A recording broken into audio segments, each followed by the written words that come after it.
चुनाव से पहले बीजेपी में आज बड़ा फेरबदल देखने को मिला है। जी किशन रेड्डी जो गृह राज्य मंत्री हैं, उन्हें तेलंगाना का प्रदेश अध्यक्ष बनाया गया है। इसके साथ ही मोदी मंत्रिमंडल में नए चेहरों की एंट्री पर अटकलें तेज हो गई हैं। डिटेल लेते हैं अपने संवाददाता और ब्यूरो चीफ लक्ष्मण रॉय से। लक्ष्मण, क्या लगता है जिस कैबिनेट रीशफल की अटकलें काफी दिनों से चल रही हैं, अब ये काफी नजदीक आ गया है और जल्दी कोई खबर सुनने को मिलेगी? बिल्कुल इस बात की संभावना से इनकार नहीं कर सकते हैं और उसके पीछे वजह यह है कि जो परिस्थिति जन सबूत हैं वो सबूत इसी तरफ इशारा कर रहे हैं। पहला जो सबसे बड़ा सबूत है, बड़ी हलचल जो देखने को मिली है आज देर शाम, वो ये कि संगठन में एक बड़ा फेरबदल हुआ है। कहा यह जा रहा था कि कैबिनेट में फेरबदल से पहले संगठन में फेरबदल होगा और उस संगठन में फेरबदल की शुरुआत हो चुकी है और पंजाब, झारखंड और तेलंगाना के भाजपा के नए प्रभारी नियुक्त किए गए हैं। ये जो प्रभारी नियुक्त किए गए हैं उसमें खास बात यह है कि तेलंगाना के जो प्रभारी नियुक्त किए गए हैं वो कैबिनेट मंत्री हैं जी किशन रेड्डी, वो कैबिनेट टूरिज्म मंत्री हैं। अब उनको वहां मंत्री प्रभारी नियुक्त किया गया, इसका मतलब ये हो सकता है कि इस्तीफा यहां से दे दे मंत्रिमंडल से। और इसके बाद अटकलें इस बात की और भी हैं कि कुछ और मंत्रियों को संगठन में नई जिम्मेदारी दी जा सकती है चुनाव से पहले। जब इतने सारे पद खाली होंगे तब ये माना जा रहा है कैबिनेट में एक फेरबदल होगा और नए चेहरे यहाँ पे शामिल किए जा सकते हैं।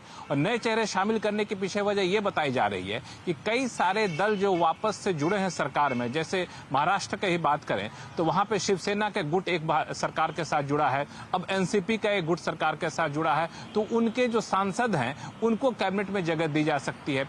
जिन राज्यों में विधानसभा चुनाव होने हैं, मध्य प्रदेश, छत्तीसगढ़, राजस्थान जैसे राज्य हैं, उनका प्रतिनिधित्व उनके वहां से कुछ नए चेहरे यहाँ पे शामिल किए जा सकते हैं। तो ये कुछ तथ्य हैं या फिर कहें आधार है, दलील है, जिसके आधार पर यह माना जा रहा है कि कैबिनेट में फेरबदल बहुत जल्द किया जा सकता है। और वैसे भी कई सारे मंत्रालय जो अतिरिक्त प्रभार के तौर पर अलग अलग मंत्रियों को दिए गए हैं, जैसे स्टील मंत्रालय हो गया, एमएसएमई मंत्रालय हो गया, स्किल डेवलपमेंट मंत्रालय हो गया, कई मंत्री के पास 3-3, 4-4 मंत्रालय हैं। तो ऐसे में नए चेहरों को शामिल किए जाने की संभावना से इनकार नहीं किया जा सकता। अब सवाल उठता है कि आखिर ये फेरबदल कब होगा?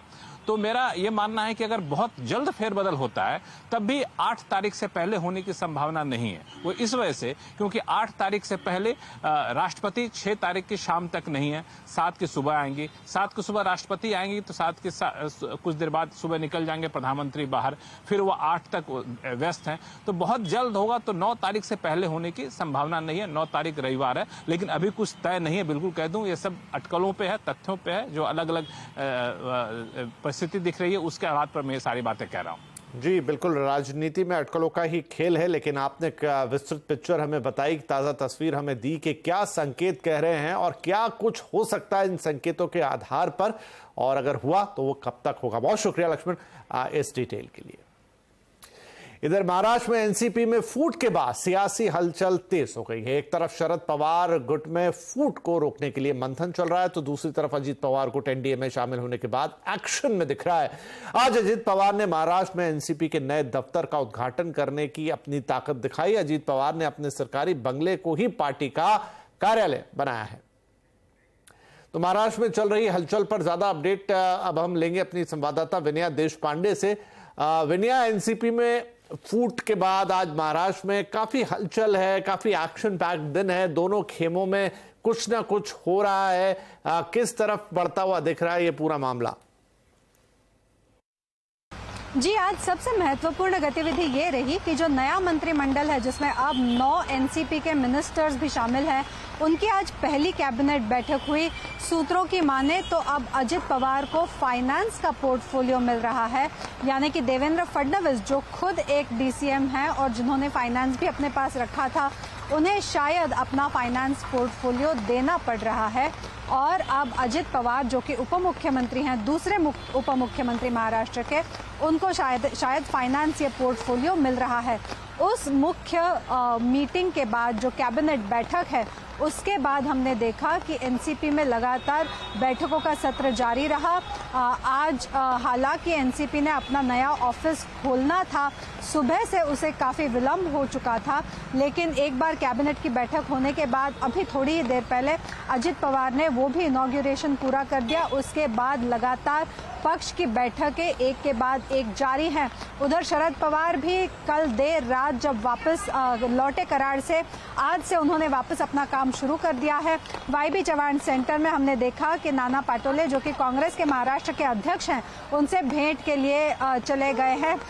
ये तब जब कांग्रेस की खुद एक महत्वपूर्ण बैठक आज विधान भवन में हो गई, जिसमें कांग्रेस ने काफी महत्वपूर्ण मुद्दों पर चर्चा की। सबसे अहम मुद्दा ये है कि कांग्रेस अब ये सोच विचार कर रही है कि जो लीडर ऑफ अपोजिशन का पद है उस पे अब वो क्लेम करना चाहेगी। उसके बारे में भी अगले कुछ दिनों में गतिविधियां अब एक्सपेक्टेड हैं, लेकिन सबसे महत्वपूर्ण दिन होगा कल, जब राष्ट्रवादी के दोनों ही गुट महत्वपूर्ण मीटिंग लेंगे और तब शो ऑफ स्ट्रेंथ बनेगा।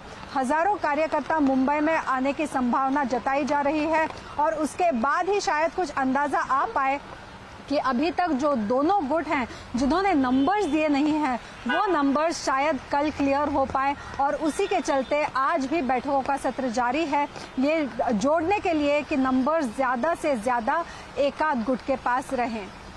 तो कल ये पूरी तस्वीर साफ होती हुई नजर आई। उससे पहले आज ये राजनीतिक हलचलें महाराष्ट्र में, बहुत शुक्रिया विनय इस अपडेट के लिए। तो इधर यूनिफॉर्म सिविल कोड पर लॉ एंड जस्टिस पर संसद की स्टैंडिंग कमेटी की बैठक के बाद कल रात उत्तराखंड के मुख्यमंत्री पुष्कर सिंह धामी ने गृह मंत्री अमित शाह से मुलाकात की। इस बैठक में उत्तराखंड में यूसीसी पर ड्राफ्टिंग कमेटी की अध्यक्ष जस्टिस रंजना देसाई भी मौजूद रही थी। इस बैठक में यूसीसी के मुद्दों पर चर्चा हुई। वहीं आज धामी ने दिल्ली में प्रधानमंत्री नरेंद्र मोदी से मुलाकात के बाद कहा कि वो समान नागरिक संहिता लागू करने में देरी नहीं करेंगे, लेकिन इसकी कोई हड़बड़ी भी नहीं है। कि अभी तो चूंकि यूसीसी कमेटी का ड्राफ्ट कंप्लीट रूप से हमें नहीं मिला है और उनका ड्राफ्ट जब मिलेगा तो उस पर तभी कुछ कह पाना संभव होगा। हम बहुत देर भी नहीं करेंगे और जल्दबाजी में जो है ऐसा काम भी नहीं होगा कि जो है कि कोई ऊपर का नीचे हो जाए, इसलिए बहुत सोच समझकर उस पर काम होगा। प्रधानमंत्री नरेंद्र मोदी ने आज एससीओ के 23वें सम्मेलन में पाकिस्तान और चीन को तगड़ी फटकार लगाई। वर्चुअल सम्मेलन को संबोधित करते हुए प्रधानमंत्री ने कहा कि कुछ देश अपनी नीतियों में क्रॉस बॉर्डर टेररिज्म का इस्तेमाल करते हैं और आतंकवादियों को पनाह देते हैं। एससीओ को ऐसे देशों की निंदा करने में हिचकना नहीं चाहिए। सम्मेलन में पाकिस्तान के प्रधानमंत्री शहबाज शरीफ, चीन के प्रेसिडेंट शी जिनपिंग और रूस के प्रेसिडेंट व्लादिमीर पुतिन भी मौजूद थे। आपको बता दें कि पिछले महीने यूएन में भारत और अमेरिका ने 26/11 के आरोपी साजिद मीर को ग्लोबल टेररिस्ट घोषित करने का प्रस्ताव लाया था, तो चीन ने इसे रोक दिया था। आज प्रधानमंत्री ने कहा कि आतंकवाद के मुद्दे पर डबल स्टैंडर्ड नहीं होना चाहिए। कुछ देश क्रॉस बॉर्डर टेररिज्म को अपनी नीतियों के इंस्ट्रूमेंट के रूप में इस्तेमाल करते हैं, आतंकवादियों को पनाह देते हैं। एससीओ को ऐसे देशों की आलोचना में कोई संकोच नहीं करना चाहिए। ऐसे गंभीर विषय पर दोहरे मापदंड के लिए कोई स्थान नहीं होना चाहिए। टेरर फाइनेंसिंग से निपटने के लिए हमें भी आपसी सहयोग बढ़ाना चाहिए। इसमें एससीओ के रेड्स मैकेनिज्म की महत्वपूर्ण भूमिका रही है। हमारे देशों के युवाओं के बीच रेडिकलाइजेशन के फैलावे को रोकने के लिए भी हमें और सक्रिय रूप से कदम उठाने चाहिए। रेडिकलाइजेशन के विषय में आज जारी की जा रही ज्वाइंट स्टेटमेंट हमारी साझा प्रतिबद्धता का प्रतीक है।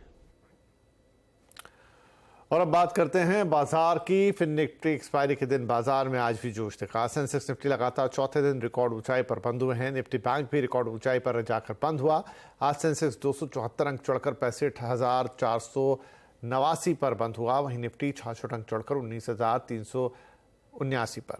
आज सबसे ज्यादा बढ़त आईटी, बैंकिंग, फार्मा इंडेक्स में देखने को मिली। इधर ऑटो, इंफ्रा, एनर्जी शेयरों में आज दबाव देखा गया। तो बाजार में तेजी लगातार कायम है। सुमित हमारे साथ है, उनसे समझेंगे कि आज कहां सबसे ज्यादा जोश देखने को मिला। तो सुमित, लगातार तेजी जारी है बाजार में, कौन से सेक्टर्स आज सबसे ज्यादा जोश में दिखे? देखिए, आज भारतीय बाजारों में वैसे तो हर निशान में ही क्लोजिंग देखने को मिली, लेकिन जो स्ट्रेंथ की इंटेंसिटी थी थोड़ी कम हुई। Specially mid cap, small cap, जहां पर बिकवाली उतनी नहीं, मतलब हायर उतनी तेजी नहीं थी। Small cap flat, mid cap भी फ्लैट रहा। तो कुछ बढ़ने वाले शेयरों में सबसे पहला नाम बजाज फाइनेंस का। शानदार सेल्स के नंबर्स, Q1 के नंबर्स, और उसके बाद 7% का उछाल यहां। बजाज फिनसर्व में रिएक्शन 6% का। हीरो मोटोकॉर्प नई बाइक लॉन्च करने का इंपैक्ट 5% ऊपर। टेक महिंद्रा 2.5% की तेजी यहां पर भी आते हुए दिखाई पड़ी। निफ्टी गिरने वाले शेयरों में आयशर मोटर्स, हीरो मोटोकॉर्प का जहां पॉजिटिव इंपैक्ट था वहीं पे नेगेटिव इंपैक्ट आयशर मोटर पर रहा, 6.5% नीचे। भारतीय एयरटेल 1.5% नीचे, एक्सिस बैंक 1.25% नीचे और ग्रासिम करीब 1.5% बिकवाली यहां पर आते हुए दिखाई पड़ी। मिड कैप के बढ़ने वाले शेयरों में एस्टर डीएम 13.5% का एक शानदार उछाल। सुजलॉन लगातार तेजी में 9% की तेजी। एफडीसी 7.5% ऊपर और टाटा टेली महाराष्ट्र करीब 7% का उछाल यहां आता हुआ दिखाई पड़ा। गिरने वाले शेयरों में ब्राइटकॉम ग्लोबल करीब 5% नीचे, आईडीएफसी फर्स्ट बैंक न्यूज का इंपैक्ट और बीएलएस इंटरनेशनल भी करीब 4% नीचे। एचईजी 3.5% बिकवाली यहां आते हुए दिखाई पड़ी। पीएनबी मिड कैप में पीएसयू बैंकिंग बास्केट अच्छी तेजी में, तो PNB, BOI, IOB, Punjab and Sind bank सब में एक अच्छी खरीदारी, तो 1.5 से लेकर 6% तक का उछाल यहां पर भी आता हुआ दिखाई पड़ा। तो एक फ्लेवर है पीएसयू बैंकिंग का, लेकिन otherwise mid cap small cap बिल्कुल फ्लैट। शुक्रिया सुमित इस अपडेट के लिए। और रियल एस्टेट मार्केट में इस समय अच्छी तेजी है, प्रोजेक्ट्स काफी बिक रहे हैं, रिकॉर्ड्स अभी भी बन रहे हैं और इसीलिए अच्छे प्रोजेक्ट्स का सम्मान करने के लिए एक बार फिर आ गया है रियल एस्टेट अवार्ड। सीएनबीसी आवास का ये real estate award presented by RR काबिल 14 ईयर ऑफ एक्सीलेंस। और अगर आप भी समझते हैं कि आपका कोई प्रोजेक्ट है इस लायक जो इस अवार्ड का हिस्सा बन सकता है, तो देर मत कीजिए, नॉमिनेट कीजिए, क्योंकि 7 जुलाई वो आखिरी तारीख है। और ज़्यादा जानकारी के लिए आप हमारी वेबसाइट www.realestateawards.co.in पर विजिट कर सकते हैं और इस शानदार अवार्ड्स का हिस्सा बन सकते हैं।